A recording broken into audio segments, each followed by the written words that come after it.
가끔은 행복하기도 해요. 그래도 또 어떤 때는 어딘가 갇혀있는 기분이 들어요. 잘했어. 사부님, 저도 제 딸 보고 싶어요. 저 지금 뭐랄까노? 네가 가끔 다른 사람이 돼.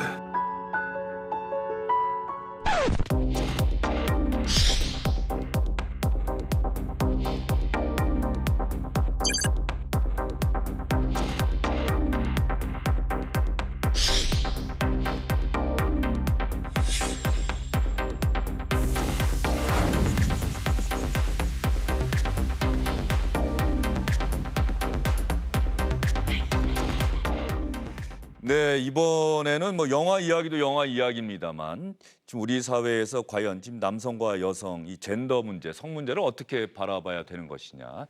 이것과 관련해서 이 영화가 그 논쟁에 지금 가장 한가운데 있습니다. 그래서 여러분과 함께 생각해보는 시간을 마련해 보려고 합니다. 김영하 SBS 정책문화팀의 영화 담당 기자, 노철한 인하대 연극영화과 교수님 나오셨습니다. 어서 오십시오. 안녕하세요. 안녕하십니까. 김영하 기자, 네. 이 82년생 김지영 소설 아닙니까? 원래는?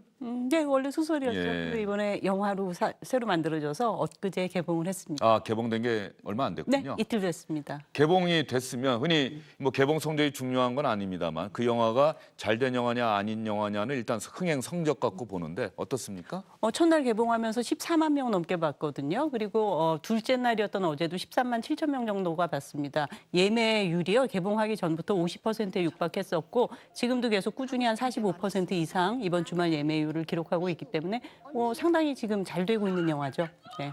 교수님은 영화 보셨을 것 같고요. 네, 어제부터 예. 오늘까지 이틀에 예. 걸쳐서 봤습니다. 아, 그럼 몇 번 보셨다는? 아닙니다. 예. 어젯밤 늦게 가서요. 예. 오늘 새벽. 예, 그런 말씀이시군요. 일단 뭐 영화에 대해서는 우리가 또 미리 영화 내용을 얘기할 수는 없는 건데 교수님께서 보시기에 이 원작 소설이 있는 영화이기 때문에 소설과 영화 어떤 생각, 어떤 차이가 있다 뭐 이런 걸 생각하시면서 보셨는지.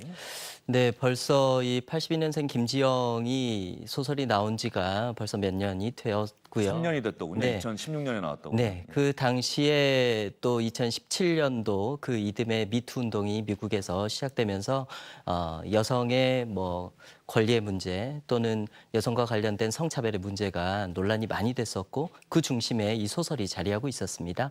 그런 면에서 볼 때 이 소설에 만들어졌던 시점 그리고 미투 운동이 벌써 2년 넘게 지속되는 지금 현재 시점에서 만들어진 이 영화는 조금 더 다르고 조금 더 유연한 형태를 띠고 있다고 생각합니다. 예.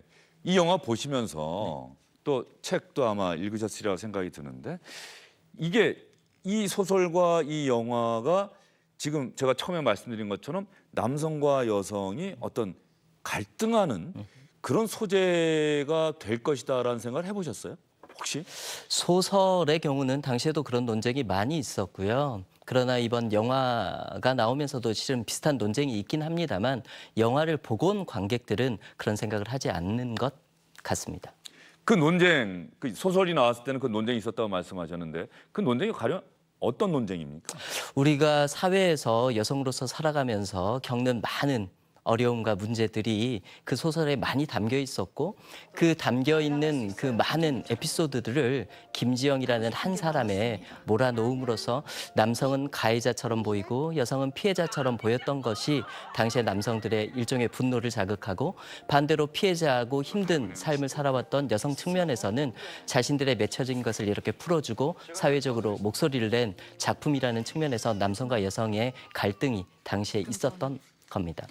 그래서 김영하 기자, 이 영화가 개봉이 되고 나면 영화가 개봉이 되고 나면은 보고 오신 분들이 이른바 내가 매기는 평점 뭐 이런 거 있지 않습니까? 네, 그렇죠. 이 평점을 보는 게 이 영화 볼까 말까 하는 분들한테 하나의 판단 기준이 되기도 하는데 그렇죠. 네. 이 평점 갖고도 그런 갈등이 있었다는 얘기를 봤어요. 사실은 뭐 꼭 비단 영화만이 아니고요. 사실은 요새는 영화계의 가장 심각한 문제 중에 하나인데요. 평점 전쟁이라는 얘기까지 합니다. 보고 온 사람들이 사실은 뭐 10점 만점에 5점도 있고 6점도 있을 수 있잖아요. 그런데 막 10점 보고 옹호하는 세력들은 10점을 계속 쏟아내고 또 반대하는 사람들이 1점을 쏟아내고 이래서 한 페이지는 뭐 10점 투성이, 한 페이지는 1점 투성이. 근데 실제로 보면은 0점은 못 줍니까? 0점은 없습니다. 예, 네, 예. 1점에서 10점까지고요. 그런 식의 어떤 경향이 계속 두드러지게 드러나는데 본인이 하고 싶은 주장을 사실은 미리 그냥 영화를 보기도 전에 다 해버리는 거죠. 그러니까 1점과 10점의 주장은 아주 항상 보면 똑같아요. 1점은 볼 필요도 없는 영화다. 그러니까 보지 말자. 안 보고 하는 얘기고요.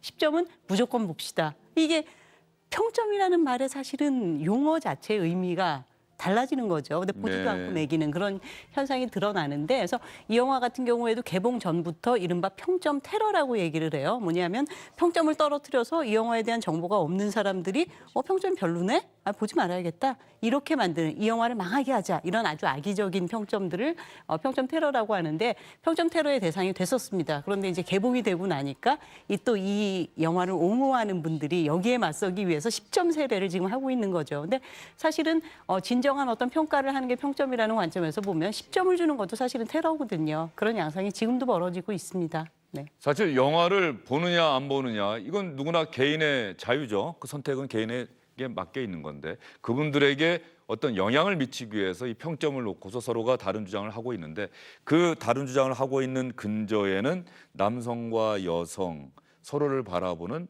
일종의 차이, 좀 왜곡된 의식 뭐 이런 것들이 있는 게 아닌가 그렇게 걱정하는 목소리들이 많아서 오늘 특히 또 교수님 모신 건데요. 그렇다고 한다면 이 영화 개봉 이후에도 그런 논쟁들은 아마 계속해서 가열되고 있을 것이고요. 댓글 한번 준비돼 있습니까? 댓글 한번 볼까요? 이 댓글에서도 그런 의식들이 아마 반영이 돼 있을 것 같은데 몰랐던 실수든 의도했던 페미니스트 박제당했다. 저는 이제 댓글이라기보다는 뭐냐면은요, 이 평점까지 가기도 전에 사실은 이 영화의 82년생 김지영 같은 경우는 영화를 개봉한다는 얘기가 알려졌을 때 또 원작 소설이 나왔을 때 본인이 읽었다 뭐 이런 여성 연예인들이 82년생 김정이라는 책이나 영화에 대해서 언급을 하니까 그 해당 연예인에게 저런 댓글을 달았다는 거군요. 그러니까 뭐 당신 이제 페미구나, 당신 패친과 끊겠소, 뭐 당신 이런 식의 어떤 말하자면은 사실은 온라인에서의 폭력이죠. 연예인들에게 상당한 타격을 주는 그런 현상이 벌어져 왔던 거죠, 지금까지. 실제로 저런 생각을 하고 있는 남성들이 이걸 꼭 남성과 여성으로 이렇게 표현하다 보니까 오히려 이게 조장하는 건 아닌가 싶어서 저도 좀 걱정은 되는데 특히 젊은 세대들 중에 학생들 가르치시니까 네. 실제로 느끼십니까? 제가 이제 연극 영화를 가르치는 선생으로서 저희 과에 우연치 않게 늘 그 학생 성비의 구성이 한 80%가 여학생입니다. 예. 그렇게 해서 수업을 하거나 이렇게 영화를 보여주거나 영화를 놓고 같이 이야기를 할 때도 언제나 여성에 대한 그 생각을 또 우리가 성에 관한 이런 권력 구조에 대한 이야기를 우리가 언제나 토론을 나누는데요. 제가 한국에 들어온 지 한 7년 정도 됐는데 그 사이에 최근 그 미투 운동이 시작한 2017년도 경부터는 학생들이 예전과 전혀 다른 형태를 띠고 있다라는 것을 체험하고 있습니다. 무엇보다도 여성들의 또 젊은 여학생들의 이 성인지도가 대단히 높아졌고요. 어떤 것이 나의 권리를 침해하는지 또는 어떤 것에 대해서 내가 권리를 주장해야 되는지에 대한 의견 표현이 예전보다 훨씬 나아졌다라고 생각합니다. 훨씬 나아졌다? 네. 예. 영화를 보신 분들은 여기에는 꼭 여성분들만 있는 것도 아니고 남성분들도 있는데 영화를 보신 분들의 이야기를 저희가 시청자분들과 함께 보도록 하겠습니다. 네, 저도 그 비슷한 시대에 태어났기 때문에 제 입장에서 많이 공감하고 그 아이를 한쪽이 아닌 여성만이 아닌 남자들과 같이 함께 공유하면서 해야 될 것 같다고 느꼈어요. 눈물이 났습니다. 그리고 제 아내에게도 앞으로 더 열심히 잘 해야겠다는 생각이 들었어요. 네네. 그 영화 속에서 고충들을 저는 느꼈어요. 그래서 이 사회에서 부부로서 또 살아가야 되는 그런 고충들하고 또 이것은 사회의 제도적인 문제를 보여주는 시사하는 영화라고 생각해요. 그래서 우리 사회가 이런 심리 상담 쪽으로도 많은 그런 도움이 될 수 있는 분야가 많이 있었으면 좋겠다 이런 생각도 들었어요. 김영하 기자가 혹시 인터뷰하신 분들입니까? 네네, 예, 맞습니다. 저 두 분 다 지금 눈물을 흘리신 기색이 그렇죠. 역력하네요. 여자분은 이제 예, 코도 좀 빨갛죠. 그리고 사실은 공교롭게 네. 남성분은 여성에 대한 이해를, 여성분은 또 남성에 대한 이해를 나타내시네요. 사실은 제가 말씀드리고 싶은 어떤 면에서는 포인트라고 할 수가 있는데요. 이 영화의 아까 말씀드린 평점 논쟁을 보면 그 말씀을 드렸죠. 대부분 남성분들, 주로 남성분들이에요. 왜냐하면 우리 성별을 구분할 수는 없지만 내용을 보면 드러나거든요. 근데 남성분들의 주장은 항상 볼 필요도 없는 영화다. 그러니까 그 얘기는 안 본다는 얘기예요. 안 보고 욕하는 거예요. 그리고 여성분들은 뭐냐면 보고 나서는 욕하라든지 아니면은 뭐 보지도 않고 저런 사람들은 말은 들을 필요도 없다. 이런 식의 서로가 어떤 면에서 보면 등을 돌린 상태에서 자기 벽만 바라보면서 자기 얘기를 계속 하고 있는 건 거죠. 근데 막상 저 영화를 보고 나온 사람들은 여자는 남자들 힘든 걸 알겠다. 남자는 여자들 힘든 걸 알겠다. 그래서 우리가 이 영화를 보고 난다면 사실은 이게 여자분이 아주 잘 지적해 주셨는데 이게 남자와 여자의 문제가 아니라 우리 사회 구조가 남자와 여자 모두를 되게 힘들게 하고 있구나. 라는 걸 우리가 공감할 수 있다는 거죠. 그런 면에서 사실은 어떤 선입견이나 편견을 좀 벗어버리고 한번 일단 보고 생각해 보시는 건 어떨까. 그런 생각도 많이 하게 됩니다. 이 조심스럽습니다만 또 이 질문이 혹시 야 주영진의 뉴스브리핑이 영화 선전해 주는 것 아니야라고 하는데 그건 아니죠. 어쨌든 간에 이 영화를 보고 난 관객들이 김영하 기자와 인터뷰를 하면서 서로에 대한 이해의 폭을 넓혔다라고 분명히 그렇게 인터뷰를 하셨거든요. 교수님께서는 학생들에게 내가 이 영화를 보고 왔는데 나는 이 영화에서 무엇을 느꼈다라고 학생들에게 이야기를 하시겠습니까? 안 그래도 한 2주 전에 제가 하는 강의에서 페미니즘을 다룬 적이 있었거든요. 그때는 이 82년생 김지영에 대한 생각은 못 했었는데요. 아마 제가 다음 주에나 다다음 주에 학교로 돌아가서 분명히 학생들과 이야기를 나눌 시간이 있을 것 같습니다. 무엇보다도 제가 우리 학생들하고 함께 이야기할 때 늘 느끼는 것들이 여성 영화인으로서 살아갈 수 있을까에 대한 고민이 실은 학생들에게 상당히 많이 있습니다. 이 영화에서도 김지영 이라는 인물이 본인이 하고 싶어하는 일 그리고 본인이 능력을 발휘할 수 있는 일에 대해서 자신이 육아와 출산으로 인해서 포기해야 했을 때 느끼는 괴로움이 영화에서 아주 잘 드러나고 있거든요. 그런 측면에서 우리 학생들에게 미래의 영화인이자 또 미래의 어머니가 될 사람으로서 함께 우리가 이야기해보자 할 것들이 많을 것 같습니다. 예.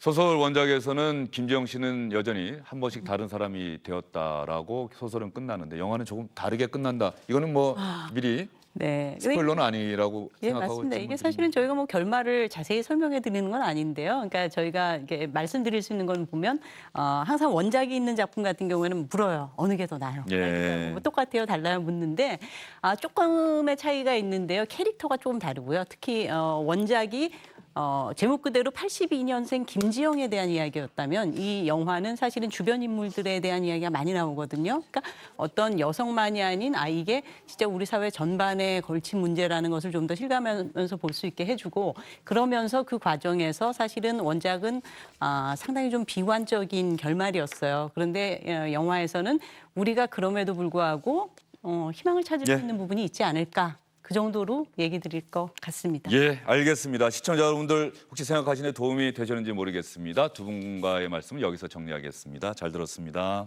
감사합니다. 울릉도 동남쪽 백길 따라 200리 외로운 섬 하나 새들의 고향 그 누가 아무리 자기네 땅이라고 우겨도 독도는 우리 땅 경상북도 네, 영화 이야기, 남성과 여성 갈등 이야기 하다가 갑자기 신나는 독도는 우리 땅 노래가 나와서 놀라셨는지 모르겠습니다. 10월 25일 오늘은 독도의 날입니다. 1900년 고종 황제가 오늘 대한제국 칙령 41호로 독도를 울릉도의 부속 도서로 명명한 날이라고 합니다. 일본이 독도를 자기네 땅이라고 우겨댈 때 뭐래 하고 외면할 것이 아니라 우리는 크게 한마디만 하면 되죠. 독도는 우리 땅, 독도는 자랑스러운 대한민국의 땅이다. 독도의 날 기념하면서 주영진의 뉴스브리핑 마무리하겠습니다. 저 멀리